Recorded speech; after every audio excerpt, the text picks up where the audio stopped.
Welcome to Pablo Torre Finds Out. I am Pablo Torre, and today we're going to find out what this sound is. How do you say goodbye to something that is your heart outside of your body? I'm about to be showing people that in real time.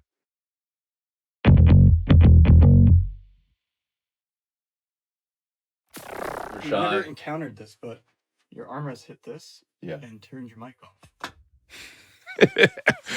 You are not the first person to say we've never encountered this before with something that I do. Yet, if there's anybody whose voice could overcome the lack of active microphone technology, it would be you. So wait, hold on. Set the scene for me because you just finished. So we just finished, and we've got Kate on, who I haven't seen in 5 years. We got Jamel on, who I haven't seen in 3 years. And I want them to be able to have the experience that they want on this show. I want to play Remember When. I want them to feel the love, because a big part of what the last couple of months have been for me is being able to say goodbye. You don't always get the chance to say goodbye. Life will not give everybody the chance to say goodbye. That's a very sad part of people's lives. Certainly not on air. That too. So a big thing I'm feeling right now is tell the people in your life what they mean to you, right? And apply this to everybody across the world. Do this at home. These are homework assignments I'm passing out in the middle of our little sports banter show, right? So we had all this stuff going on, and I've, put in the work to make the show work for Kate and Jamel today. And then they show me this video of the guy outside hanging up, doing the sign thing and Good Morning America, Today Show type thing. It's got my name written all over it and hearts and all these things. Thank you, Tony, around the horn. We pay. That's my cousin. No. Dad? This literally happened today. I just left him. His name is Eric Ingram. And I said to him, could you get a few more fantasy touchdowns for everybody? But I don't know if that landed. And this was a day, again, Kate Fagan and Jamel Hill are on the show. All my attention is get to a place where they kind of... Yeah, you're bringing back some of the old cast members. Yeah, and they have to be in a position to win. And by the way, again, a scripted thing that is so well planned and sweetly thought out. Yeah. And then what do you see? I see a guy holding that sign out there that they just dropped on me. I had no idea. And I said... And the sign says... Yeah, what does it say? Thank you, Tony. I love you. Around the horn, ATH. Hearts on white poster board. On white poster board. And the O is a target for our logo, which is well thought out. He's holding this like John Cusack. He is. You're right. So it's a say anything type feeling to it. My say anything, I said something. I said, can you give me 5 minutes? I'll run down there and get him. And this is 1 minute before we were ostensibly about to go on air for a live to tape show. I mean, we're not on any time. Now, I was not, maybe I pitched it in a way that I was asking for permission. I wasn't asking for permission. I was going to leave no matter what. And I was going to go hug this guy. And I was going to go invite him back to the show. Tony, I'm releasing you, but make it 5. No more than 5, okay? All right. This is a great moment. All right. I'm coming down, and I'm hugging that guy. Oh, look at this guy. Oh! That is the coolest thing that's happened in Just say you're going to get my your 3 earbuds. years doing the show. That is amazing. Yeah, that was really cool. And it's his 40th birthday, and he's from Birmingham, Alabama. Oh, my God. Florida before that. Let me introduce you here. This is the most special day. He already knew Jamel and Kate were on, so he's already prepared for this. Jamel Hill. We got some great pictures. I set him up with some good slice afterwards, and I think he had a good day. I think he had a good birthday. And if we can have a good birthday, or we can have a good day, that's a good start. We thought you were a paid actor. We are thankful for that. We thought you were my cousin for the first few minutes. So we do have a couple of drifters staying in the studio at the moment. And also people who are genuinely, in the case of the man who just texted me, Woody Paige, someone whose psychology requires the padded walls that you have provided for 20 years. Absolutely. I've been over there, watched them, and there's a lot more intercourse during the game between the coaches and the fans. There's been more what? There's been more discourse. Yes, more discourse. Well, I recognize what that is, too, because Woody is now viewing the last 2 weeks of Around the Horn, I think, in a existential life sort of way. And I need to be there for somebody who I care about in that way. And so I just need to jump in here to properly explain what exactly is happening right now for all the people who are not already familiar with a television show called Around the Horn. which is, I'm not naive, is likely the reason a lot of you first discovered me. Because I've been a part of this show and its family of panelists since October 2012. But the show itself has been airing at 5 p.m. Eastern on ESPN every single weekday since November 2002. Meaning, I was watching this show for a decade before I ever spoke a single word to Tony Reali, aka Stat Boy from Pardon the Interruption, who had taken over as host from Max Kellerman in 2004. And now Around the Horn is ending. This Friday, May 23rd, 2025. And so what I just need you to know here, in case you didn't know any of this, is that very, very few television shows last for 23 years. And exactly one of them, actually, has asked its host to personally score the arguments that his panelists have on screen, handing out points and congratulating a winner, and literally muting 4 often Hall of Fame journalists who are beaming in from newsrooms all across America. I'm looking at the Around the Horn Wikipedia page, where the panelist statistics are updated by somebody every day. By the day, yeah. I don't think it's the same guy with the sign, but also can't rule it out. An investigation is ongoing. More on that later. But maybe the most surreal part of Around the Horn's history, even more surreal than Woody Paige's league-leading 687 wins, is what happened on March 4th, when ESPN announced publicly that the show was going to get canceled. And it wasn't getting canceled for any explicit reason in particular, by the way. Our bosses in Bristol, Connecticut, simply wanted to do something different with that time slot. They wanted to evolve it. And while this was breaking news that day in March to millions of sports fans, it wasn't to the people behind the scenes. So I've known we were going to be saying goodbye for now 8 months or so. And maybe the first report I didn't know was coming. So then I'm on vacation and then I read it. And then, That's a fun vacation. And and it was terrible because Courtney or Frank were hosting the show, Cronin and Isola. And then that's the job of the host, to be the one out there to say, I know there's stuff coming out about our show. We don't know anything, but we're happy to be here today. That's the job. That's my weight that I should carry. So I felt bad about that. But to be clear, this wasn't just Tony's weight to carry, as much as he felt that way. All of this also fell on our coordinating producer, Aaron Solomon, and producers Josh Bard and Jeff Weiner and Caroline Willett and Tierney Corrigan. Not to mention our directors, John Dursey and Miriam Leger. Most of whom, incidentally, have been working quietly on Around the Horn out of Washington, alongside Pardon the Interruption, at Ride Home Projects, for 2 decades now. Only to realize now that this clock was ticking, and ticking, and ticking, down to one final goodbye. But even with that, I operated for months thinking, well, we'll do good shows. We're still on in 120 countries. We're going to perform and we'll change their mind. I'm a we'll change their mind type of guy. The pace has not abated. It's been, I think, undeniable how you've hosted. I mean, I'll tell you this. The day I got the meeting now, and I'm being told to my face that, the show is going away, was an hour before I went on air. And then... You think you could see it in that one? No, absolutely not. And that's my point. And the next day was career day at Enzo's school. Oh, what does Enzo want to be? A sportscaster, not just a sportscaster, the host of Around the Horn. Okay? And then that night, I'm hosting an event for the network. A big event. Conference. People, paid money, tickets, whatever. Super well and I'm coordinated hosting by everybody involved. And this is the timing of it all. And this is life. This is what I mean to show everybody. This is life. And you got to still do the job. You got to perform. So I think then I found out, and I still don't think the press release came out. So then you go back to another day when so now I've known for months, and now, we're still doing the show. We were doing good things, and there were a number of times when we went viral for certain things. And the show was rating, there were days where our ratings were better than every show but PTI. Yes. And as has been the case often.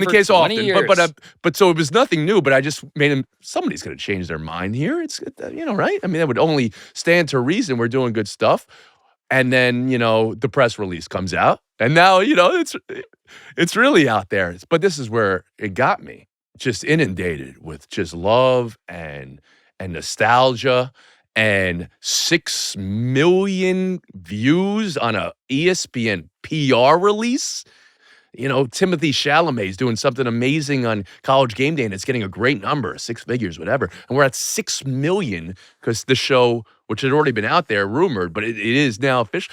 And that made me think, this is a long way to tell you, that there is gas in the tank. There is a place, even for old videos and old shows people ask me about. Wherever I go next, and this is still TBD, Dad's got to find the job. But the larger thing that you're describing is one of the most profoundly impactful and truly weirdest families that has been assembled with you as again, when you're here, your family. Like, this has been... Only with real Italian food, Of course, just the highest standard Italian food that I know that you definitely co-sign when I make the reference.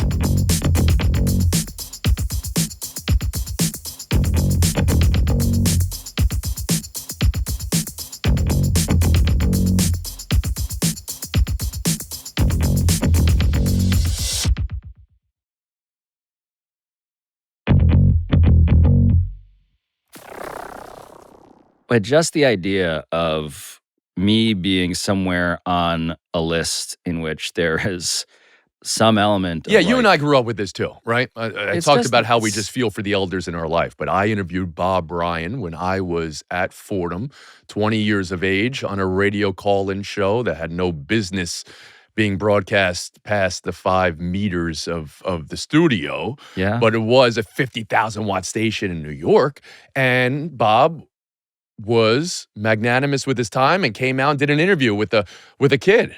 And I got to work with him thousands of times after that. And pay it forward, I did that for Clinton Yates. I was on his radio show when he was at Miami of Ohio.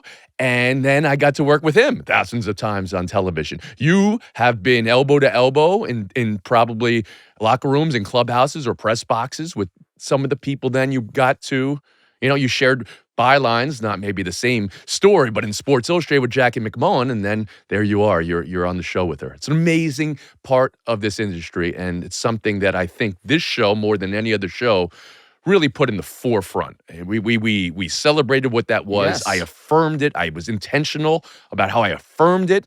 Tony and Mike would have worked with their 5 Good Minutes guests on any occasion, but I was wanting to show how the thread of something we believe in, sports journalism, won't go away even if newspapers are going away. I marvel at a lot these days in retrospect, including the fact that somehow I have done this show 604 times. Yeah. Just like, by the way, as a side investigation on this episode, I'm looking at like who's been making these updates, just so you're aware. Okay. Every day, there's a guy whose username is Trekkie, ELO. That's... ELO is a band I kind of dig, though. I'm down with that. I don't mind Star Trek. I like the Chris Pine ones more recently, but ELO I can get down with. So if you look at this guy's log of just like edits he's made to pages, Yeah. it is around the horn overwhelmingly. Just Good. Like every day, All right. updating the panelist stats I need because... one more, though. I need something else to show me a breadth of expertise. And he has made edits to the following pages in addition. Number 1, El Dorado, the Electric Light Orchestra album. He made a change to the British musical film from 1974, Son of Dracula. So he's just very on top of this is art form. These are art forms he's working in right now. Music. And also the page for pork tenderloin sandwich. Hey, recipes, good. This conveys. This works for me. That absolutely works for me. I think that's a wide breadth. Food, music, theater, and the art form of Around the Horn. It's really something that... I say that because people laugh when I say that. This is how I've dealt with it in my head for 23 years, Pablo. I elevated it to something that it clearly wasn't for some people in my head. It was. It absolutely was. Every day was a movie. Every day was something that I was trying to turn it up to 11 on. And that's not my energy. I have to lower my energy to do TV. I was gonna say, you're naturally This is at one a of the things I 15 learned typically. early on. Yeah. But every show I was trying to have an imprint and elevate it to a more than just what it was the day before, whatever that was. Yeah. So like right now we're talking in the tense of the present, Mm-hmm. and we are looking ahead to the conclusion, the series. The series finale series of Around finale. the Horn. I am not ready to think about that yet. We will in this episode, I think, what that finale will be like. But I just need to ask you before I subject you to this. Yeah. When was the last time you watched your first episode? I have not watched my first episode. I don't think I even allowed myself to stay in the room when it was taken in for the 10th anniversary. Right. And then the 20th anniversary, I was not in DC. So no, I have not watched my first episode. You're going to play it now, and I'm going to watch it with you. Let's do this together. I am going to make you do this because I need to find out what that was like. Where am I looking here? We're about to stare into that television together and look into what day. Can you give us a dateline? Yes, February 1, 2004. Now, this will be my first time hosting as full-time host. I think that's what you have, not knowing what you have. But I had appeared 7 times as a panelist. Right. And won 2 shows. Good winning percentage. It's up in the high 20s. Yeah. And you're on the Wikipedia page. And then I hosted it probably 4 times in those first 200 episodes as well. Season 1, Max had a sty in his eye one day. I literally wore his clothes on TV. So that happened once. There may have been 2 or 3 other opportunities that I hosted the show. So this is not the first, but this is definitely February 1, 2004, the day after Patriots-Panthers Super Bowl. Very good game. Won in the last minutes, as the Patriots did for all their Super Bowls. Panthers scored a late score. John Casey, the kicker, left-footed kicker for Carolina, kicked the ball out of bounds, which is a terrible thing to do in that instance, and then enabled Brady to have a short field and lead to yet another game-winning Patriots Super Bowl. So that happened, but of course, it's also known for the halftime. Well, your statistical memory bank, which is, I believe, underrated and undercovered when it comes to just stuff that you've retained. I'm curious if you retain the vibe of this. These 4 things I know are true. Make no mistake, Super Bowl 38 was the best Super Bowl ever. I know Joe Montana and Tom Brady is, well, he's Joe Montana. The Super Bowl MVP might have been Justin Timberlake, and I'm Tony Reali. JT saved me $20 on the lingerie bowl. How about that? It's Around the Horn, the show of competitive banter. Here's Tony Reali. You sound like you've been hosting this show for a long time. It's funny you say that. I don't hear that. I hear a little bit of television talk that people try to drill into me to lose what was my accent, right? Okay, so I'm from Jersey, and I had a Jersey accent. My parents are from Staten Island and Brooklyn, and I took on some of that accent. I've been thrown off radio in the Bronx, which is an incredible... I put that on my Wikipedia page. WFUV. It wasn't necessarily... I just wasn't polished enough. And in the near future, for this young man here, he's going to be working with a voice coach brought in by Bristol to work on his accent or delivery or just polish. But I'm hearing a little bit of this, which is what a 25-year-old is trying to do to sound like other people want someone in that position to sound. So this is the first window of imposter syndrome, I'll say. Second is I don't wear suits. I'll wear it at your wedding, but I'm not going to wear suits. I mean, the job dictated that. Dress for the job you like. You did wear black leather pants for the record. I will for your wedding. Your wedding specifically tie. And other weddings. No, but I see a level of confidence. I wanted to be on air for a living, Pablo. I've said this yes. far back as I could remember. I always wanted to be a sportscaster. But you're going... I'm going for it. This is a 24-year-old going for it. Yes. Knowing that this at bat, in which, by the way, the rules of this insane television show must be explained to people who perhaps are tuning in for a post-Super Bowl analysis and are getting, I think... It's the highest rated show we'll do all year. They're getting a new host who they will know from the show after, because I really nail 15 seconds a day.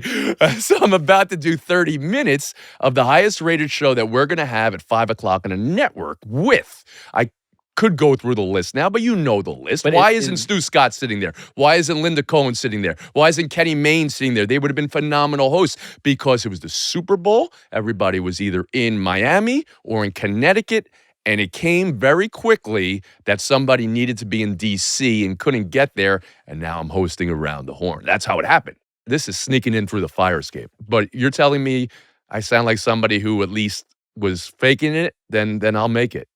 If I'm watching this show, my first thought is, okay, yeah. Well, what's all right. I grew very late, and you know this about me, Pablo. But I was 5 foot 90 pounds, well into junior to senior year. Yeah, of high you school. were So like I Ruth look like Bader a young Ginsburg 25 in your school yearbook photos. Right, that I hope some people post those and big glasses. But the whole, still having acne and that sort of thing, that was me at 25. I'm at 28-inch waist. I barely was filling out, those shoulders in that suit, I'm sure. It's a time machine back to 2004 also, in which I'm like, oh my God. By the way, the topics. After 24 minutes of painfully scoreless football, the Pats and Cats turned it on. Jake Delhomme and Tom Brady led two supposedly vanilla offenses back and forth like Clint Eastwood and Charles Bronson, out-toughing, out-gunning, and out-cooling each other until Brady and the Pats were the conquering heroes and Delhomme and Carolina the valiant but beaten runners-up. Guys, was Super Bowl 38 the greatest Super Bowl of all time? Around the horn, we go to Woody Paige. After celebrating all night with my friends from New England, I have given this careful deliberation on the trip back to Denver, and my answer is an unqualified no. It's not even in the top 5. Buddy, it's 2004. It's for the masses. The Super Bowl is for everybody. It's about an entertainment extravaganza, starting with halftime, like it or not, and then you build up to this great rush at the end. What more could anybody want? Jay, you're right. It's about entertainment. The first 27 minutes of the game were the most boring Super Bowl ever. Good point. 27 minutes without a point. 20 penalties. Bad special teams. I think it was the greatest Super Bowl ever. 3 80-yard drives by the Panthers in the fourth quarter. You can't beat that. Next topic. So just to get a sense of like what the show is. Yeah. It's fast. Oh, that's high octane. It's a lot of voices. Mm-hmm. And if you're not already versed in the rhythm and just like how to sort all that in your head. That's a lot.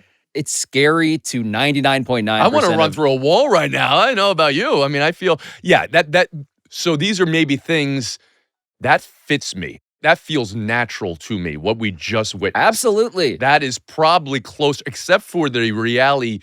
I'm going to make my ruling at the end based on my opinion. This was the greatest Super Bowl ever, which I can't imagine I felt at that time. And I was probably thinking make TV, or I was probably thinking it needs an exclamation point at the end of it.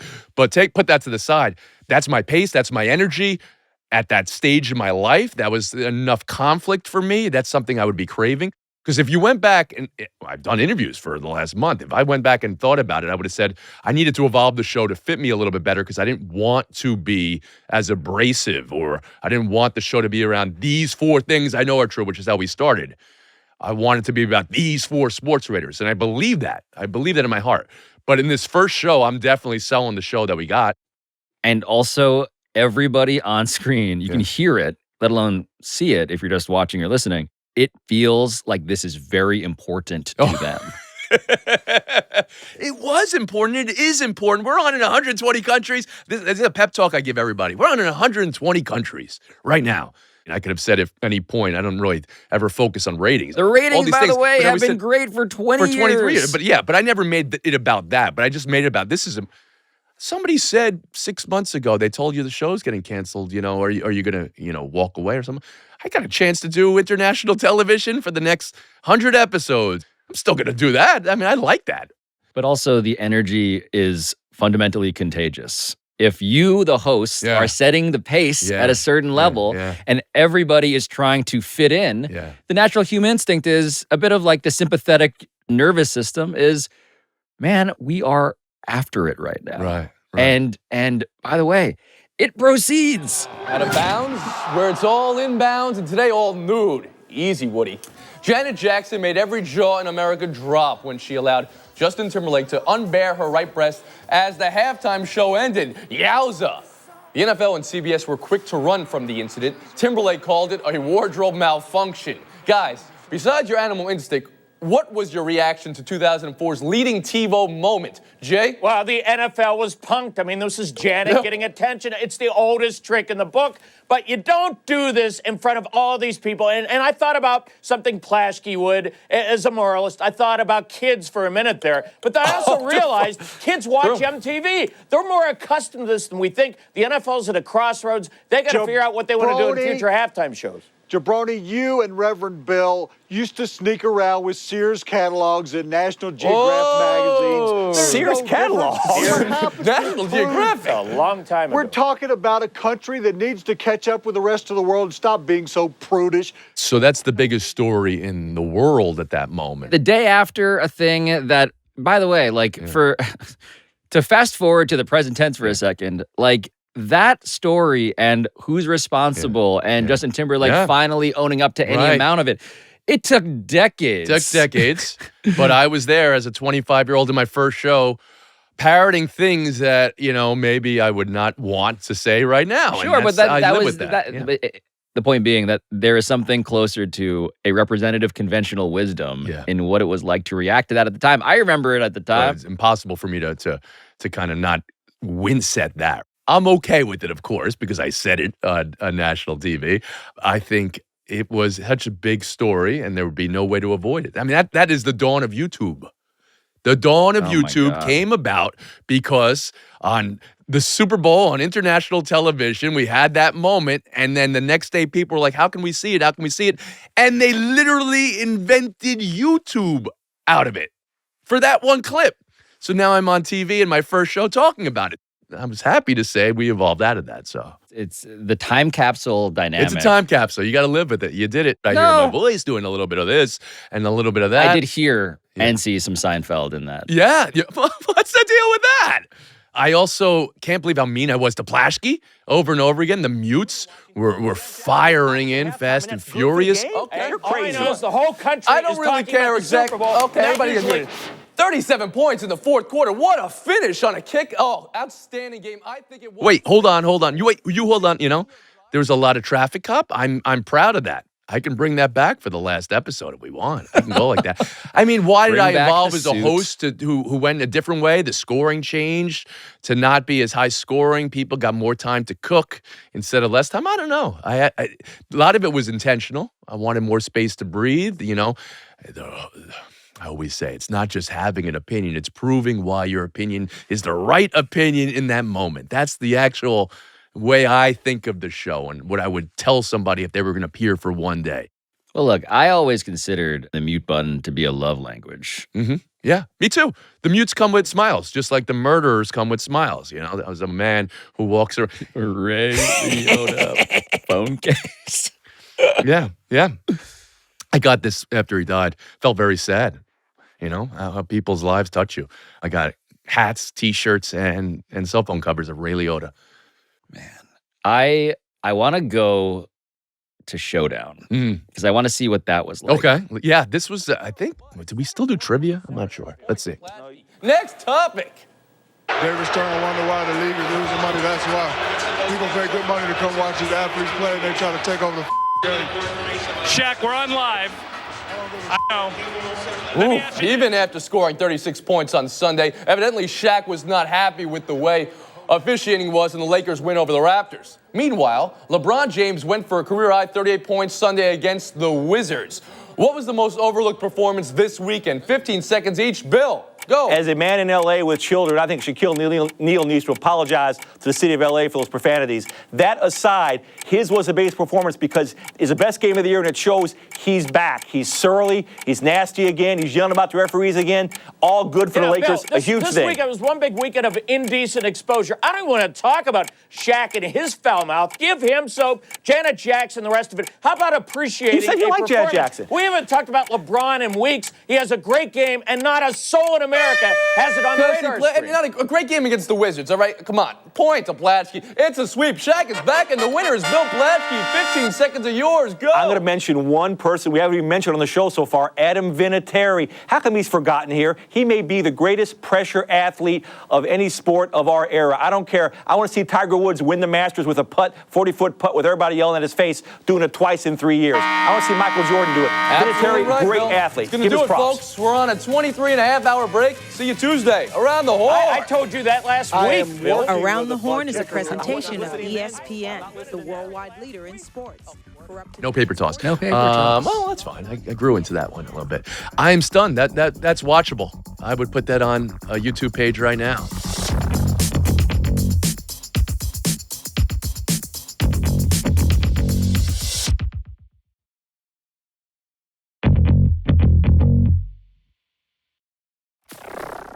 I want to go to a place where there's a community reach as well, where I'm talking to the people who saw this show for 23 years and have always told me, I want to do Around the Horn with you. Well, I want to do it with you. Couldn't do it on ESPN because I could understand why they would want professional sportscasters. But wherever I'm going next, there'll be a community forum where I'll go Around the Horn with you guys. I'd love that. I would love that opportunity. You know, I hadn't heard you say all of that. And of course you would. Yeah. Of course, because you give more time to sports fans, strangers, than any person I've ever met. That was the job all along, honestly. I've worked for ESPN for 25 years. And I feel in my bones, even despite, or maybe they've tweaked the company line now, meet sports fans anytime, anywhere, or something like that. Used to be on like the business cards. It's on the business cards, and then every 5 years you get a new company slogan. I was doing that before. That's in my heart. That's who I am. That's the only way I want to do whatever it is I do. Meet people absolutely where they are. And when you find me there, I'm going to be exactly who I was on TV. I want to actually ask about that, about looking ahead to the last show, how vividly you are trying to imagine it. Are you trying to imagine what it's like to be you that I've thought day? about it. I've written scripts starting 5 months ago. There's a possible I'm going to bring a call back to one of my favorite things I've ever done on television. It's a surreal feeling. So how do you say goodbye to a show? I've watched how shows have said goodbye. This is You're studying game tape? Frasier. For 11 years, you've heard me say, I'm listening. Well, you were listening too. And for that, I am eternally grateful. Good night, Seattle. And Cheers, we're closed, lights turn out. Sorry, we're closed. I think there's beauty in finale. I'm almost too actively thinking about it. But I've been a little bit strapped because I've said this before, Dad's got to find a job.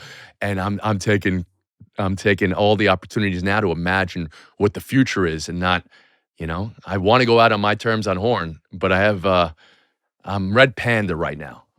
I'm spinning plates. I am spinning multiple plates at one time.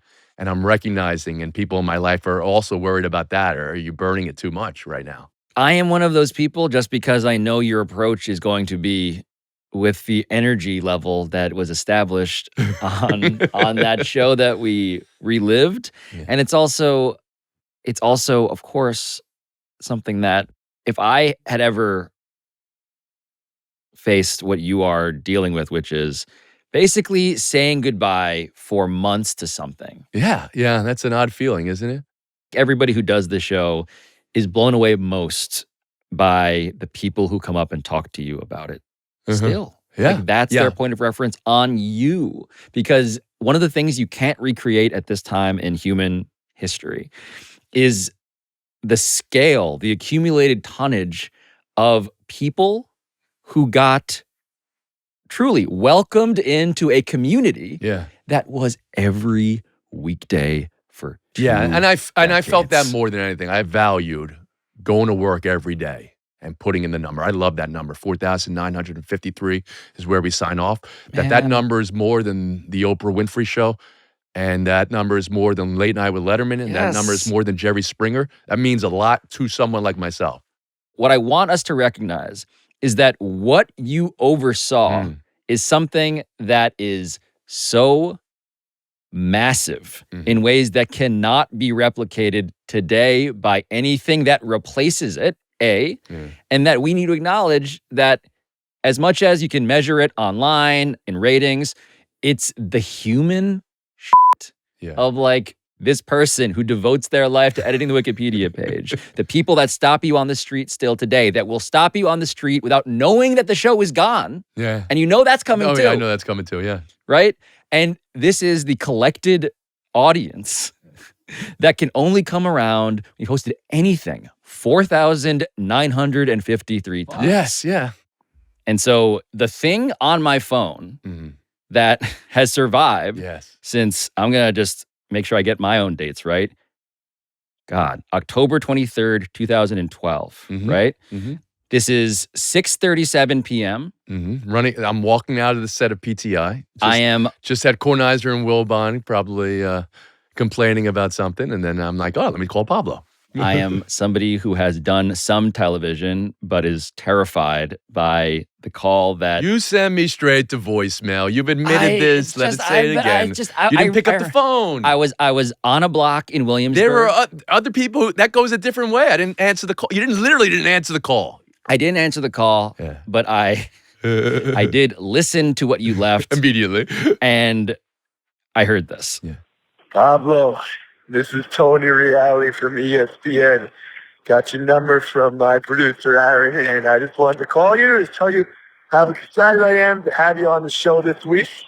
And I was going to give you the rundown of how we do things and how much fun we have and how much you can enjoy working with some of the guys we have. So we can talk. We can not talk till Thursday. It's no big deal. All right, buddy. Take care. It was the voice that I think of when I think about Earnestly, like the thing that absolutely changed my life. Yeah, we all have those calls in our life. It's amazing that you have it saved. I don't have. There's a reason during the Super Bowl, that I got. But I kept it. And that's a wonderful thing that you do have that time capsule. I think, one thing I always want to be aware of is that was going to be a moment for you, right? You were going to be on TV. You're going to be on ESPN. And your mom was going to be watching. Your pop was going to be watching. I was imagining superimposing myself onto, the what felt like the fighter pilot cockpit that is Woody Paige in Denver, or Tim Kalishaw in Dallas, or Jay Mariotti in Chicago, or Bill Plaschke in this case from the remote set of the Super Bowl. It was terrifying, and it ended up being one of the single greatest things that ever happened to me. That proved to me. You have shown me this love, and I know you want to get it out of your body, and this is great. You don't have to tell me this. I didn't save this voicemail because I was like, one day, 13 years from now, this will be a good podcast. But it is the thing that everybody I know who I am now friends with, who came to my wedding, who I still... I mean, you're right. The underrated line in that voicemail is, you're really going to like the people that you're going to work with. And it's maybe that. It's a family. Yeah. They remind me of that. Yeah. But the thing that comes through, that has always come through every time you do an April Fool's episode, every time I am being muted to minus 200 I love those points. special episodes. All of the special stuff. Yeah. It's a reminder of something that I have taken and been inspired by, which is to take the show seriously, but not yourself.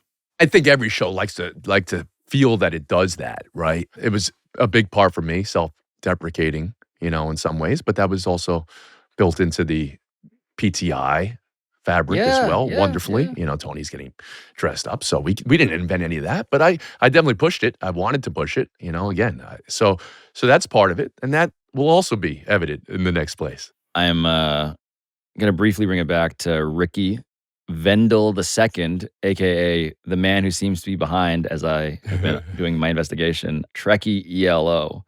He is followed by one person in common with me, or you, I must imagine, and that is Woody Paige. And I asked Woody, Are you the mole? Hi, Woody, it's Pablo. Do you have any idea who Trekkie ELO is? And he responds, no idea, Pablo. But we've all met 50,000 people. Yeah. I will see and get back to you. I've got 3 birthday parties and a Shriners parade schedule. And I don't, as always, I have no idea if any of that is a joke. Well, that stuff is the other part of it, right? Kalisha had the great line where he said, I'm still not familiar what show he's doing, but we're doing Around the Horn. And that's great, you know? And I always appreciated that we had, you know, somebody who wanted to be a little performative in a cartoon character and somebody who wanted to be a professor of journalism or, you know, is now like Blackstone, and somebody who was as dry and hilarious as Kalish. I loved him. I know. I loved him. It's remarkable the bonds I will have for the rest of my life. It's the most obvious thing to say that I brought you on the show to say thank you for changing my life, for being my friend, for being somebody You've who said this created so a many different pipeline ways that has been unrivaled in sports television, that has not simply diversified national sports television, but also like found just, I don't know, ways to do this in a way that feels humane, which is all underrated at the moment in which we live. But mostly I just wanted to find out how I was doing. I know. People are just checking in, being like, how are you? I mean, it's so I know I put myself out there in ways, and I've shown, you know, the ability to be vulnerable on camera, which, you know, I don't even mean to say on camera, just vulnerable in life, right?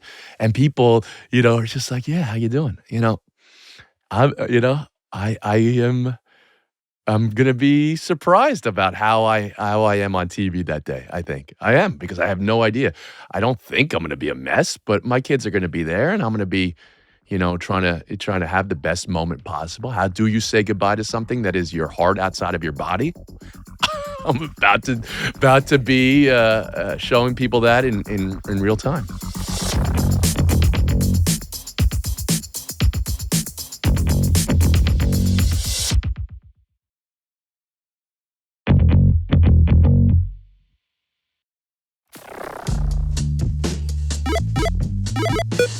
So at this point in the episode, you might be noticing, in case you are a longtime fan of Around the Horn, exactly how much we haven't even gotten to yet.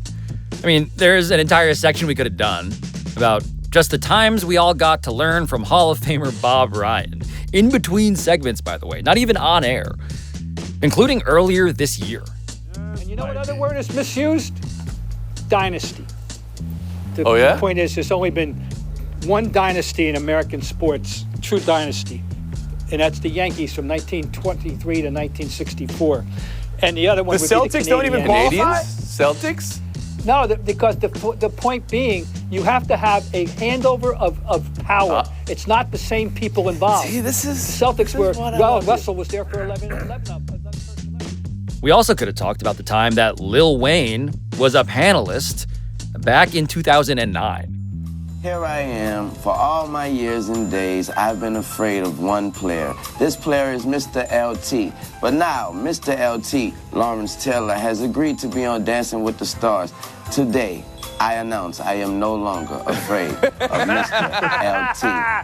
LT. Little Twinkle Toes. All right.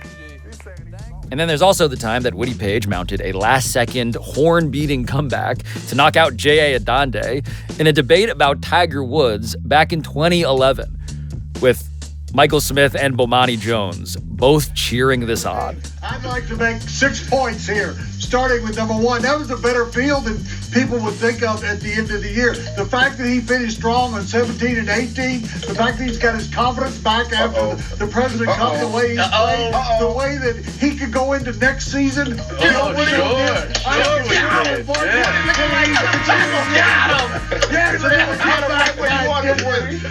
a 95-yard drive right there. All of which brings me to one more final bit of tape. One more voicemail, actually, that I did need to play for you today as we sound the horn on this investigation that I told Reali was still ongoing when he was visiting me in our studio. Because I'd like you to meet Trekkie ELO. Hi, Pablo. My name is Rick Vendel II, a.k.a. Trekkie ELO, whose family is from northern Indiana, Chicago, and I used to live in SoCal. And I'm the one who's been updating the Around the Horn Wikipedia page for the last 8 to 12 years. I've been watching ATH and PTI since 2003. Thanks, producers, Tony Reali, Woody, Paige, Bob Ryan, along with all the other panelists. I'm humbled by your words. After 35 years, I've been feeling like life has passed and left me behind. But whenever I get into something, especially if it's sports related, I'd always delve into the statistics and history. That's just one reason I'll miss Around the Horn. And make no mistake, Rick Vendel II, aka Trekkie ELO, is not alone in this sentiment. He is an avatar for it. Not unlike Eric from Alabama and his sign that he brought to the seaport, these are the people who help comprise this enormous and unusually devoted community of people that Around the Horn has built, mute by mute, over 23 years. And it's really hard not to think about them at the end here. Because when people ask me what it is that I find most confusing about Around the Horn going away like this, what I find myself most mystified by is the fact that you would take a show, a brand, that lots and lots of people know about, and discard it. Particularly because we do live in this insanely fragmented era when it is so hard to ever achieve anything like that level of scale again, let alone favorability, let alone family. Which brings me back to my conversation with Tony Reali and what it's going to be like to say goodbye. So what this is telling me then, because I will be there, whether you want me there or not, and we're going to find out together. We're going to find out together. So if that is the overarching Pablo Torre finds out, we're going to have to say if he finds out that day, May 23rd. Which is a hell of a tease. A hell of a promo. Yeah. For 4,953. My God. Tony, I'll see you there. I'll see you there, man.